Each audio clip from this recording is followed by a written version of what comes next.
아담이 다시 자기 아내와 동침하매 그가 아들을 낳아 그의 이름을 셋이라 하였으니 이는 하나님이 내게 가인이 죽인 아벨 대신에 다른 씨를 주셨다 함이며 셋도 아들을 낳고 그의 이름을 에노스라 하였으며 그때 사람들이 비로소 여호와의 이름을 불렀더라. 아멘. 본래 이 세상의 학문들은 그 하나님을 예배하고 하나님을 높이는 그 목적으로 만들어졌습니다. 근데 이런 모든 학문이 타락되면서 나타난 증상이 있는데 우리는 그것을 전문하라고 생각을 하는데 사실은 이 세상의 모든 학문들이 이 파편화되어 있죠. 그래서 자기가 하는 일만 알고 다른 사람들이 하는 일은 거의 모릅니다. 그래서 자기 것만 옳고 다른 사람들은 옳다라고 잘 인정하지를 않으려고 하는 그런 태도를 가지게 되죠. 그래서 요즘 이제 전 세계적으로 우리나라에서도 이제 하는 말이 뭐냐면 통섭, 융합, 이런 이제 통전적 이런 어떠한 학문을 추구를 하게 되죠. 왜냐하면 모든 것이 유기적으로 서로 연관되어 있고 이것이 함께 해야만이 궁극적으로 좋은 목적에 이르는데 이것이 전부 분리되어 있고 파편화되어 있기 때문에 실제로 그런 모든 학문들이 때로는 충돌을 일으키는 이런 일들이 벌어집니다. 일찍이 일본에서는 리엔지니어링이라고 하는 그런 개념들이 바로 이 회사 내에도 전부 다 분리되어 있어서 서로 겹치고 동일한 것에 투자하고 하는 이런 모든 것들을 새롭게 전부 다시 파악을 해서 이 통합적으로 운영하자고 하는 이런 이제 논리들이 나오기 시작했죠. 제가 이런 말씀을 드린 건 뭐냐면 우리가 지금 이 성경을 대하는 태도도 마찬가지라는 거죠. 우리가 그동안에 성경을 순전히 우리의 개인적인 어떤 적용을 하는 바람에 성경이 전부 파편화되어 있고 성경을 통전적으로 전체적으로 볼 수 있는 눈이 우리들에게 사라졌다는 사실입니다. 그 결과 하나님의 이 구원의 계획을 우리가 전반적으로 전체적으로 이해하지를 못하고 있다는 것이죠. 그래서 여러분 우리도 이 성경을 전체적으로 이렇게 통전적 진리로 볼 수 있는 그런 시각을 갖추는 것이 매우 중요합니다.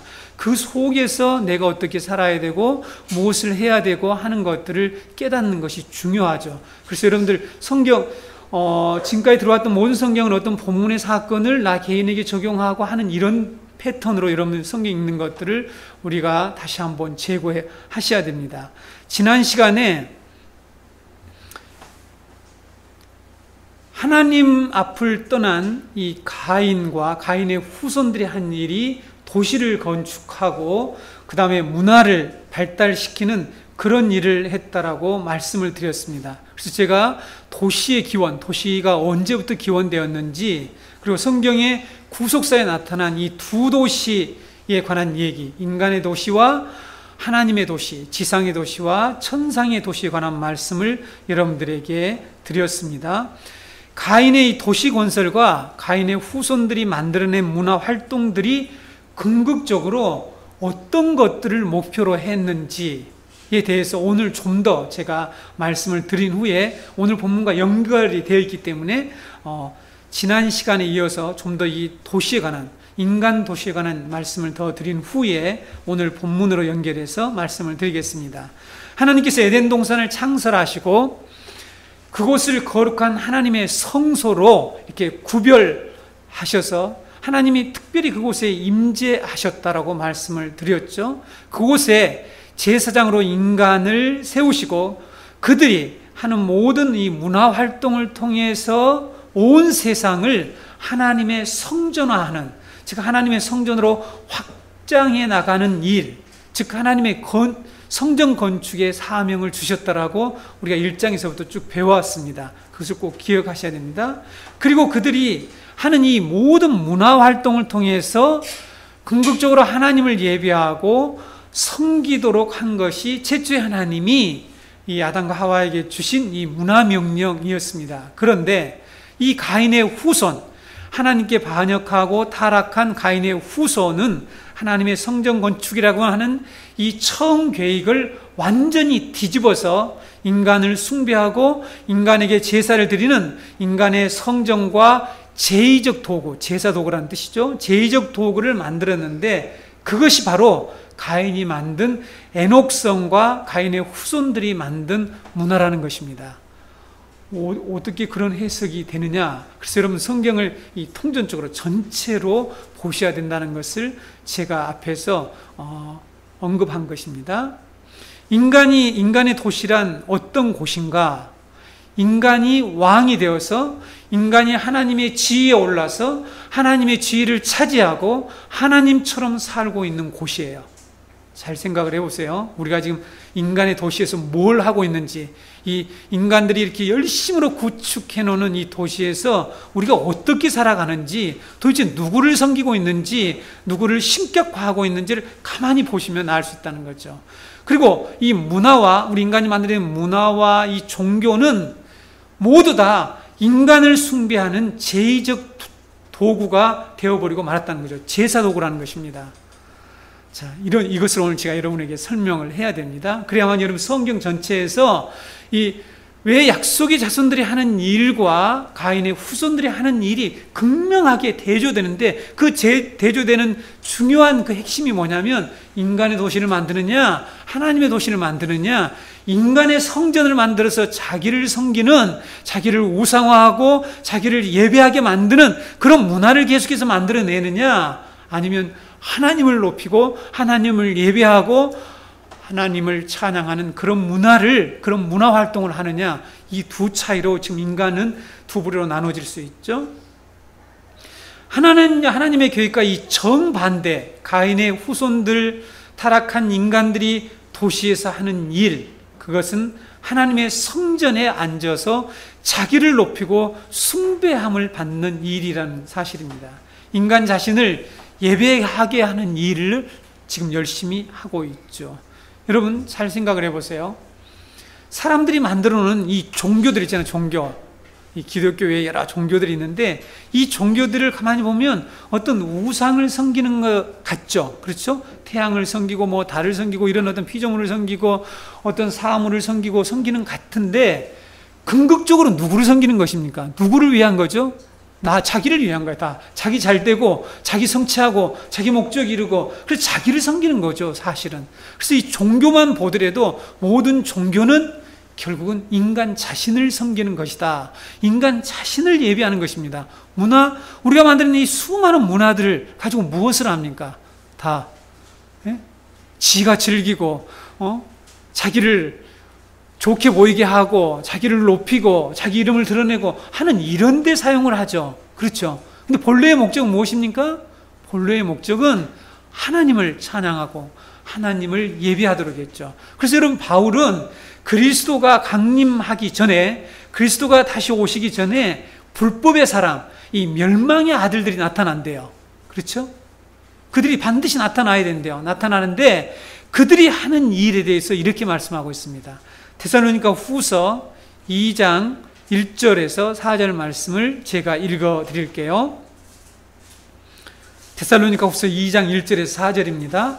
형제들아, 우리가 너희에게 구하는 것은 우리 주 예수 그리스도의 강림하심과 우리가 그 앞에 모임에 관하여 영으로나 또는 말로나 또는 우리에게서 받았다는 편지로나 주의 날이 이르렀다라고 해서 쉽게 마음이 흔들리거나 두려워하거나 하지 말아야 한다는 것이라. 누가 어떻게 하여도 너희가 미혹되지 말라. 먼저 배교하는 일이 있고 저 불법의 사람 곧 멸망의 아들이 나타나기 전에는 그 날이 이르지 아니하리니 그는 대적하는 자라. 신이라고 불리는 모든 것과 숭배함을 받는 것에 대항하여 그 위에 자기를 높이고 하나님의 성전에 앉아 자기를 하나님이라고 내세우느니라.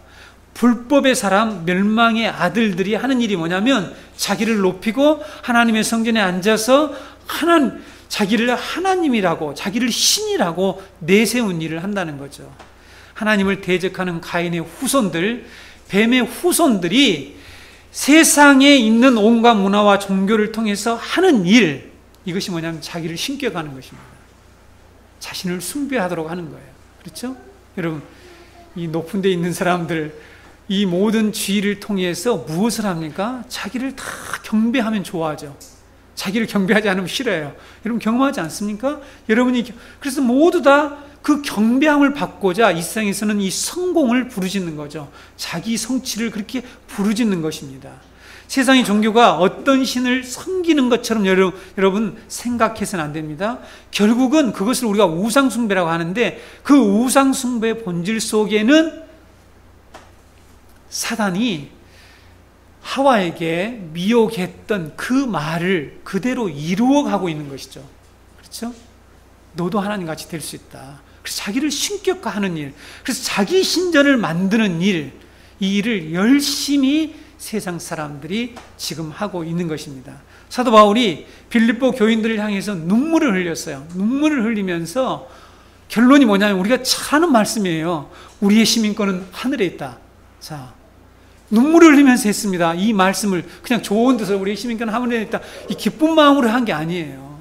이 말씀이 나오는 배경을 우리가 잘 모르더라고요. 우리의 시민권은 하늘에 있다는 말은 우리가 많이 강조하고 듣죠? 우리가 지난주에도 이 두 도시에 관해서 우리는 천상의 시민이라는 것, 이 땅의 가인의 후손들은 이 지상의 도시를 열심히 건축하고 있다는 걸 말씀드렸는데, 바울이 무엇 때문에 눈물을 흘리면서 우리가 하늘의 시민이라는 것들을 이렇게 상기시켰느냐는 거죠. 빌립보서 3장 18절에서 20절 말씀을 제가 읽어드릴게요. 빌립보서 3장 18절에서 20절입니다. 내가 여러 번 너희에게 말하였거니와 이제도 눈물을 흘리며 말하노니 여러 사람들이 그리스도의 십자가의 원수로 행하느니라.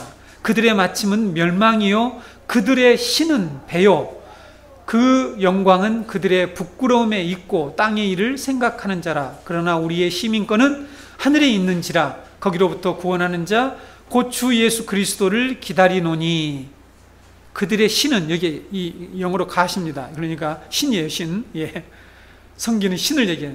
그들의 신이 뭐냐면 배래요, 배. 배가 뭐냐면 먹는 배예요. 우리 배 채우는 거. 예. 이게 무슨 뜻일까요? 바울 사도가 눈물을 흘린 것은 왜 눈물을 흘렸다고요? 많은 사람들이 그리스도의 십자가의 원수로 행하고 있대요. 그리스도의 십자가의 원수로 행한대요. 그 십자가의 원수로 행하는 이 일을 뒤에서 설명하는데 그 내용이 뭡니까? 그것이 뭐냐면 바로 자신의 배를 신으로 삼고 땅의 일을 생각하면서 산다요. 이거예요, 이거. 여러분, 가인의 후손들이 하는 일이 뭐냐면, 뱀의 자손들이 하는 일이 뭐냐면 땅의 일을 생각하는 거예요. 땅의 일. 땅의 일을 열심히 생각하고 자기 배를 채우는 일이에요. 배를 얼마나 섬기면 신이라고 그랬겠냐고요. 신을. 자기 신이 배래요.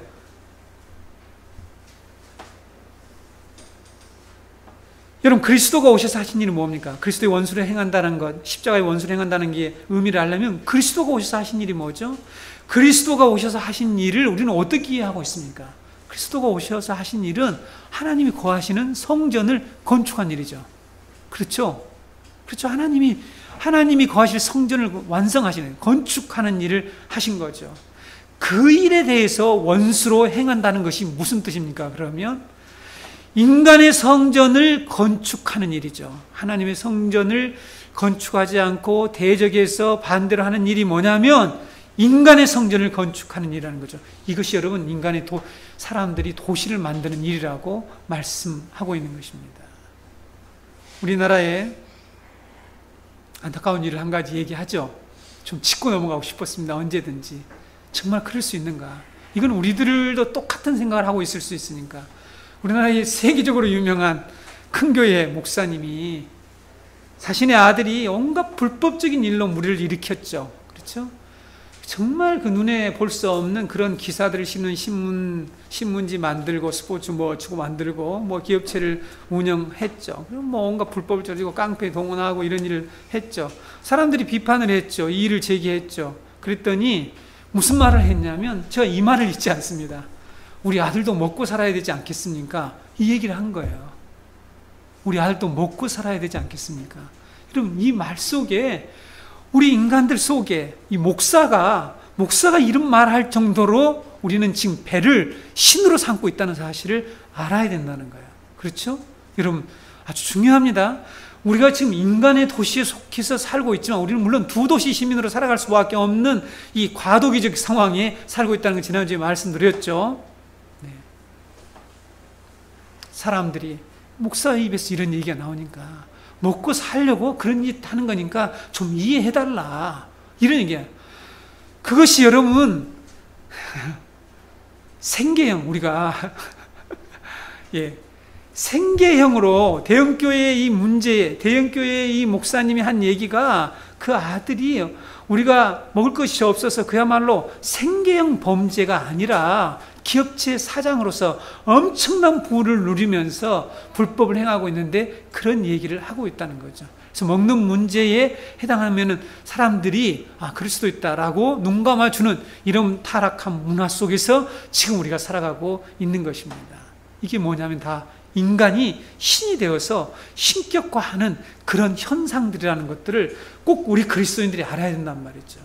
여러분들이 우리의 시민권은 하늘에 있다라고 수없이 듣지만 우리가 지금 어떤 도시에서, 인간의 도시에서 무엇을 하고 있는지, 이 하는 일들이 궁극적으로 뭔지를 잘 모른다는 거죠. 이것이 뭐냐면 십자가의 원수로 행하는 거죠. 예수님이 이 땅에 오셔서 하나님 나라를 세우시고 그쪽 하늘나라의 이 도시에, 하늘의 도시로 우리를 이끌어 가시기 위해서 하신 일이 뭐냐면 그 하나님의 성전을 건축하는 일인데 그 일에 인간들이 지금 도전하고 반역하고 있는 것입니다.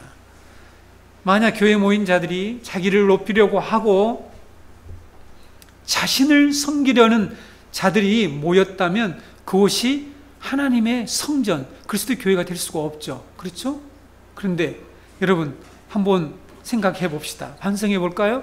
오늘날 우리가 교회에 나오는 사람들이 도대체 하나님을 섬기는 건가, 자기를 섬기려고 하는 건지를 잘 생각을 해보자는 거죠. 하나님의 이름을 빌려서 주님을 의지한다고 말하자면 그걸 통해서 자기를 이루려고 하는 거죠. 그렇죠? 그것이 바로 가인이 건설한 에녹성이라는 것입니다. 에녹성. 자기를 왕처럼 만들고 왕처럼 군림하고 자기의 성을 쌓는 이런 교회들이 오늘날 많이 있죠. 한국 교회를 좀 반성을 해야 될 것 같아요. 저도 이런 얘기를, 이 말씀을 전하는 시간에 해야 될까 하고 고민을 하면서 이 설교문을 작성을 하죠. 대형 교회들이 세습 문제로 지금 세상이 지탄을 받고 있죠. 모 교단이 세습을 하지 않기로 완전히 교회법을 만든과 동시에 모 교단의 한국의 엄청난 한기총의 전 회장을 했던 교회에서는 바로 이 세습을 결정하는 일이 벌어져서 일반 신문에서 참으로 비판하는 내용을 보고 마음이 무척 슬펐습니다. 교회를 어떻게 생각하냐는 거죠. 교회가 뭐냐? 교회를 자기가 쌓아놓는 성이라고 생각하니까, 도시라고 생각하니까 그런 일을 하게 되겠죠. 그렇죠? 자기의 성이니까 자기 아들에게 대대로 물려주려고 하는 거겠죠. 도대체 복음의 진리를 조금이라도 알고 있다면, 창세기 이 말씀을 한 번이라 제대로 묵상해 보았다면 이런 일을 할 수 있을까 하는 것이죠. 그렇죠? 지금 우리는 이 복음의 문이 계속해서 가리워지는 이런 일들을 경험하고 있죠. 그런데 여러분, 아까 사도 바울이 뭐라고 했다고요? 그리스도가 재림하시기 전에 불법의 사람들, 이 멸망의 자식들이 이런 일을 하게 된대요. 잘 들으셔야 합니다. 이런 일을 하게 될 것이라고 말씀하고 있죠. 그 외에 많은 참 슬픈 일들이 벌어지는 걸 보면서 하나님의 말씀이 이처럼 한쪽에서는 인간의 도시를 열심히 건축하는 그런 일들이 벌어지고 있구나 하는 것을 확인할 수 있습니다. 가인의 후예들, 멸망의 자식들은 에덴 동산에서 뱀이 하와를 미혹할 때에 제안했던, 너희도 하나님같이 될 것이라고 하는 이 뱀의 계획을 차근차근 성취해 나갑니다. 여러분, 뱀의 후손들은 뱀이 한 말을 이루어가는 일을 열심히 해요. 이 땅에서. 그렇죠? 약속의 후손들은 무슨 일을 합니까? 하나님의 언약을 성취해 나가는 일을 하는 것이죠. 가인과 가인의 후손들은 이처럼 인간 도시와 문화를 통해서 자기의 성전을 건축하고 자기를 예배하는 일을 본격적으로 하기 시작했다는 것입니다. 뭐라고요? 본격적으로 하기 시작한 일이 도시건설이라는 것을 기억하셔야 됩니다. 그런데 여러분, 오늘 본문에 또 하나의 새로운 시작이 나온다는 사실이죠. 시작이란 말이 안 보이시죠? 좀 이따 설명을 해드릴게요. 네. 이 감춰진 말이 아니라 우리나라의 번역의 문제, 우리 성경의 번역의 문제인데, 아벨은 여자의 후손으로 하나님의 성전을 회복하고 자신의 문화를 통해서 하나님을 예배하는 사명을 가졌다는 것을 알았습니다. 아벨이 네, 똑같이 아담과 하와의 후손으로 나왔던 아벨이 그 사실을 알았다니까요. 그래서 자신이 농사한 결과를 드렸잖아요. 즉 자신의 문화사역을 통해서, 요즘 말로 하면 자신의 문화사역의 결과를 통해서, 지난번에 다 말씀드렸죠. 뭐 피가 있는 제사다 음제사다, 이것은 전혀 그 본문이 말하고 있는 게 아니다라는 것이죠. 네, 히브리서가 믿음으로 했느냐 하지 않느냐, 어떤 믿음이냐, 그 믿음이란 것은 바로 하나님이 지으실 성전이 있다, 터가 있다, 하늘의 도시가 있다는 이 믿음으로 약속의 후손, 여자의 후손은 하나님을 예배하는 공동체다, 제2적 공동체라고 말합니다. 신학적으로 이런 공동체라고 하는 걸 인식하는 그 믿음으로 드린 거지 재물의 차이 아니라는 것들을 말씀드렸죠. 그래서 자신이 농사한 결과, 즉 자신의 문화 사역의 결과를 가지고 하나님께 제사를 드렸다가 어떤 일을 당합니까? 죽임을 당해요. 죽임을 당했습니다. 그렇죠? 이 땅에 진화론을 주장하다가 추방을 당해서 이게 먹고 살 것이 없는 미국의 학자들에 관한 이 추방이라고 하는 비디오를 우리 지난번에 우리 청소년들하고 우리 교회 청년 대학생들하고 겨울방학 때 이 독서 캠프를 하면서 보았는데, 그걸 보면서 여러분 지금도 하나님의 진리를 주장하다가 이 땅에서 추방당하고 죽임을 당하는 이런 일들이 많이 있죠, 사실은. 그렇죠? 그런데 여러분 아벨이 이렇게 죽었습니다. 아벨은 죽고 어떤 일이 벌어지냐면, 이게 이 세상은 뱀의 후손들이 번성하면서 하나님의 성전을 건축하는 일 중단되는 것처럼 보이죠. 그렇죠? 중단이 되었죠. 실제로는 예배하는 자가 없어졌습니다. 여자의 후손이 뱀의 머리를 상하게 할 것이다라고 약속하신 이 신실하신 언약의 하나님께서 가만히 계시지 않죠. 그 일을 다시 시작했습니다. 셋의 탄생을 통해서, 셋의 출생을 통해서 다시 그 일을 시작하고 있다는 것이 오늘 본문의 말씀이라는 것이죠. 이런 본문 25절을 보겠습니다. 본문 25절을 보면 하나님께서 아벨 대신에 다른 씨를 주셨는데, 하와가 그 이름을 뭐라고 지었다고요? 셋이라고 지었다라고 말씀하고 있습니다. 여기서 하와가 셋을 가리켜서 말하고 있는 이 씨, 다른 씨라고 하는 이 씨라는 히브리어의 단어가 제라라고 하는 단어입니다. 제라라고 하는 그런 단어인데, 이 단어는 창세기 3장 15절에 하나님께서 뱀을 심판하실 때 사용했던 여자의 후손이라고 하는 이 후손에서 사용된 단어예요. 여기서 단어가 후손 씨, 똑같은 제라입니다. 제라. 그러니까 여자의 씨가 이렇게 했어야 맞아요. 그래야만이 예수 그리스도가 결국은 이 여자의 씨로 오셨다는 것을 일관되게 말할 수 있는데, 후손 씨 이렇게 다르게 번역된 것들을 다시 한번 지적해 볼 필요가 있습니다. 뱀의 후손에게 여자의 후손이 끊길 것처럼 보였지만, 뱀의 후손에 의해서 여자의 후손이 끊기는 것처럼 보였지만, 언약의 신실하신 하나님이 셋을 준비해서 여자의 후손의 계보를 이어가고 있습니다. 하와는 셋이 하나님이 약속하신 여자의 후손인 것을 알게 됩니다. 그리고 다른 씨라고 하는 것들을 인식했다는 말이죠. 그렇죠? 하와는 이런 믿음을 가지고 있었습니다. 하나님이 약속하신, 자기가 비록 범죄했지만 그러나 하나님께서 여자의 후손을 통해서 이 뱀의 후손을 멸망시킬 것이라고 하는 그 약속을 깨닫고 있었죠. 자, 우리가 이 믿음을 가지지 않으면 이 땅에서 하나님의 약속의 씨들이 어떤 일을 하고 무엇을 하고 있는지를 전혀 볼 수가 없게 됩니다. 그래서 여러분 26절을 보시게 되면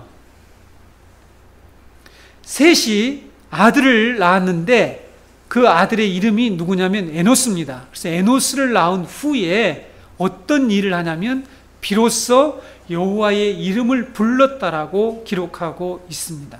그렇죠? 여러분 이 짧은 두 절의 말씀이 우리에게 이 새로운 희망을 주는 그런 놀라운 말씀이죠. 여러분, 우리말 성경에는 잘 나타나 있지 않지만 이 표현은 여호와의 이름을 부르기 시작했더라라는 그런 뜻입니다. 여기 그렇게 나타나 있지 않죠? 비로소 여호와의 이름을 불렀더라. 물론 비로소라는 말은 그때라는 뜻인데요, 사실은. 그런데 여기서 시작했다는 말이 없습니다. 이 시작했다라는 말이 히브리어로 할랄이라고 하는 그런 단어인데, 할랄이라고 하는 그런 단어입니다. 이 할랄이라는 단어가 여호와의 이름을 불렀더라 앞에 있어요. 그렇죠? 할랄이라는 이름이 여호와의 불렀더라, 여호와의 이름을, 히브리어는 그렇게 되어 있죠. 순서가 이렇게 바뀌어 있죠. 불렀더라 여호와의 이름을, 그 앞에 뭐냐면 시작했더라, 이런 말씀이 있습니다. 우리는 여호와의 이름을 부르기 시작했다는 뜻이 무엇을 말하고 있는지 하는 이 의미를 정확히 이해하게 되면, 지금 가인의 후손들이 열심히 하고 있는 이 일과 하나님의 이 약속의 자손들이 하는 일이 무엇을 의미하는지를 배울 수가 있습니다. 여호와의 이름을 부르기 시작했다는 이 말씀을 사람들은, 해석자들은, 어떤 해석자들은 예배의 시초다, 지금 예배의 시초다, 또는 첫 번째 예배라고 해석하기도 합니다. 자, 여러분, 제가 이것을 비교해 드리는 이유는 뭐냐면, 그러한 해석들이 그냥 보편적으로 첫 번째 예배라는 말이 나왔다, 여호와의 이름을 불렀다는 것은 예배의 시초고 시발점이고 첫 번째 예배다라고 해석하는 사람들이 많은데, 이 내용은 그런 의미가 아니라는 것을 말씀드립니다. 왜냐하면 이것은 단순히 첫 번째 예배를 드렸다는 것이 아니라 약속의 자손의 사명이 무엇인가 하는 것들을 여기서 지금 드러내고 있는 것이죠. 그래서 약속의 자손이 계속해서 이 땅에서 어떤 일을 하려고 존재하고 있는지, 여자의 후손으로 오실 예수 그리스도가 궁극적으로 하는 일이 무엇인지를 지금 드러내는 사건이지, 예배의 시초다, 그렇게 볼 수도 있지만 그것을 말하고 있지 않다는 거죠. 이 표현은 언제나 약속의 계보에 속한 자들이 한 일이에요. 그래서 여러분, 족장들이 이 일을 계속해서 하고 있는데, 그들이 여호와의 이름을 부를 때에는 언제나 하는 일이 있습니다. 그 일이 뭐냐면은 바로 구원을 받은 후에 한 행동이었다는 사실이죠. 구원을 받은 후에 한 행동이었습니다. 여러분, 노아가 홍수로 말미암아 온 세상이 멸망되고 노아가 방주에서 나와서 첫 번째로 한 일이 뭐죠? 첫 번째로 한 일이 뭐냐면 제단을 쌓고 모든 정결한 짐승과 모든 정결한 짐승의 새 중에서 제물을 취해서 번제를 하나님께 드리는 일을 해요. 방주에서 딱 나오자마자 하는 일이 뭐냐면 하나님께 제단을 쌓는 일을 합니다. 여러분, 언약의 자손들은 성전 회복과 제단을 건축하는 이 제사의 공동체라고 하는 것을, 이 성전의 공동체라고 하는 것들을 언제나 인식하고 있었다는 거죠. 자, 이러한 인식이 지금 현대에 이 구원받는 이 그리스도인 교인들에게 만약에 분명치 않으면 우리는 인간의 도시, 인간의 이 성전을 쌓는 일에 우리가 쉽게 말려들 수가 있습니다. 여러분, 나중에 우리가 6장에 가서 보겠지만 에노스의 후손, 이렇게 여호와의 이름을 불렀던 에노스의 후손들이 어떻게 나중에 타락되어서 인간의 도시를 건축하는 일을 열심히 하게 되는지를 여러분들이 보게 됩니다. 그렇죠? 그래서 결국 노아의 홍수 사건이 일어나잖아요. 근데 노아의 홍수 사건을 경험한 이후에 또 인간들이 무슨 일을 합니까? 바벨탑을 쌓는 일을 해요. 그 나온 인간들이 누구죠? 다 노아의 후손들, 셈, 함, 야벳의 후손들 아닙니까? 그들이 또 그런 일을 해요. 그러니까 무슨 생각을, 무슨 믿음을 분명히 갖고 있어야 된다고요? 우리는 바로 이 제사 공동체다. 우리는 바로 성전 공동체다. 우리는 하나님의 성전을 건축하는 후손들이다.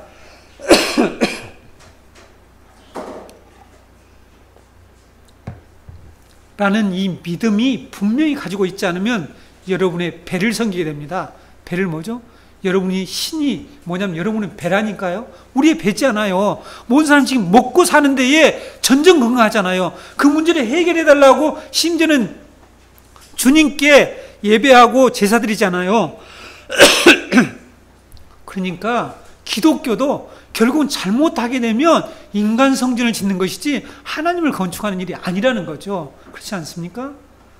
많은 신자들이 그런 일을 하고 있다는 거죠. 왜? 이 복음을 모르기 때문에, 이 진리를 모르기 때문에 세습이나 하고 예배당 비싸게 돈 들여서 엄청나게 빌려와서 건축해놓고 후임자에게 많은 돈을 또 받고 넘겨주고, 이런 못된 짓을 한국교회가 하고 있는 것이죠. 그렇죠? 안타까운 일이란 말이죠. 그게 자기 성을 쌓는 거죠. 이게 하나님 성전을 건축하는 게 아니라, 그리고 자기 성 열심히 크게 은행에서 돈 빌려 지어놓고 후임자에게 그걸 다 떠넘기고, 자기는 이렇게 큰 게 해놨으니까 돈 많이 주라 그래서 테이큰 받고 떠나는, 이런 못된 짓을 골라가면서 한단 말이에요, 교회들이. 이게 유튜브로 나가니까 좀 들었으면 좋겠어요, 그 사람들이.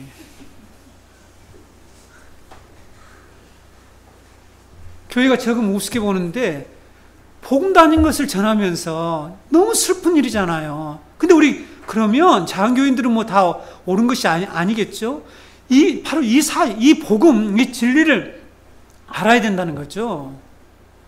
그래서 여러분, 구원받은 백성들은 하나님의 성전을 건축하는 이 소명을 받았다고 하는 사실을 분명히 알고 있었다는 거죠.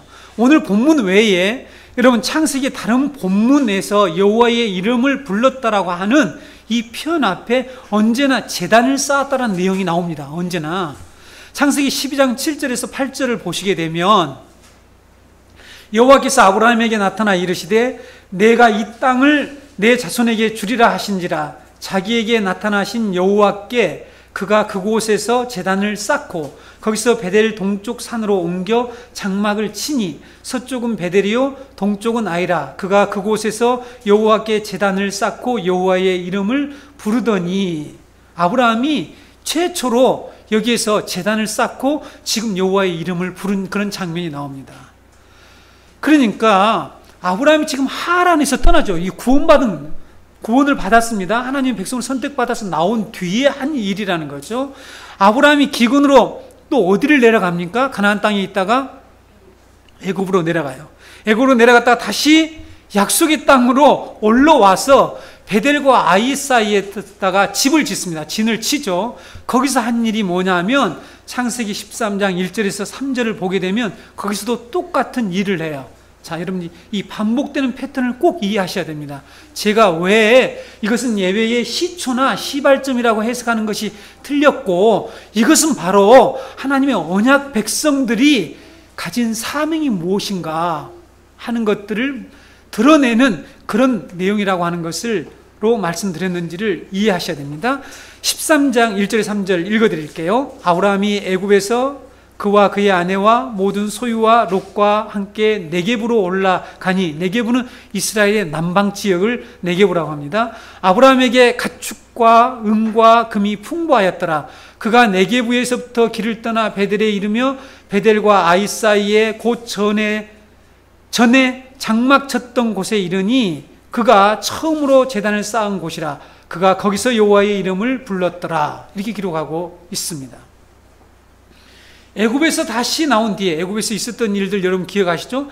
애굽에서 다시 나온 뒤에 하나님의 이름을 불렀다라고 기록하고 있죠. 어떤 시점에 꼭 하나님의 이름을 제단을 쌓고 하나님의 이름을 불렀다고 나옵니다. 그 다음에 여러분, 이삭, 족장들 중에 두 번째 이삭이 브엘세바에로 올라갔을 때에 하나님께서 아브라함에게 하신 약속을 상기시켜 주시면서 그가 한 일이 있습니다. 상기시켜 주었을 때에 창세기 26장 23절에서 25절을 보겠습니다.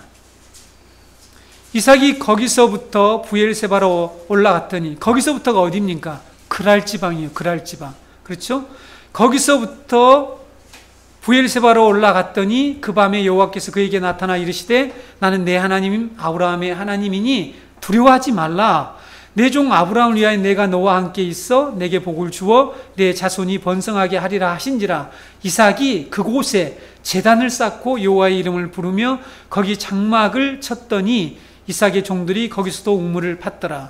여러분, 여호와의 이름을 불렀다라고 하는 그 앞에 문맥을 보게 되면 꼭 이 족장들이 어떤 위기를 겪게 돼요. 무슨 겪건이죠? 와이프 사건들. 외국 왕에게 와이프 빼앗기려다가 염려했죠. 그 빼앗길 뻔하다가 하나님이 가만두지 않았죠. 이삭은 어떻게 했습니까? 그랄 왕이 또 자기 와이프를 또 이렇게 껴안는 걸 보고, 함부로 껴안으면 안 될 것 같아요. 껴안는 걸 보고, 아내가 껴안는 걸 멀리서 보고 있다가 딱 취하려고 하다가 하나님이 못하게 해서, 그래서 거기에서 이렇게 나오게 됩니다. 나온 후에 이들이 제단을 쌓고 여호와의 이름을 부르게 되죠. 야곱을 한번 볼까요? 야곱이 밧단 아람에서 평안히 가나안 땅 세겜으로 돌아와서 한 일이 있습니다. 밧단 아람이 어디죠? 네, 애굽이 도망갔던 곳이에요. 그렇죠. 삼촌집이 아닌가, 삼촌집이 도망갔다가 이제 다시 돌아오잖아요. 돌아와서 세겜 땅에서 한 일이 있어요. 창세기 33장 18절에서 20절입니다. 읽어드릴게요. 야곱이 밧단 아람에서부터 평안히 가나안 땅 세겜 성읍에 이르러 그 성읍 앞에 장막을 치고 그가 장막을 친 밭을 세겜의 아버지 하몰의 아들들의 손에서 베크시타에 샀으며 거기서 제단을 쌓고 그 이름을 엘렐로헤 이스라엘이라 불렀더라. 엘렐로의 이스라엘, 이것이 무엇입니까? 하나님, 이스라엘의 하나님이라고 하는 그런 뜻이죠.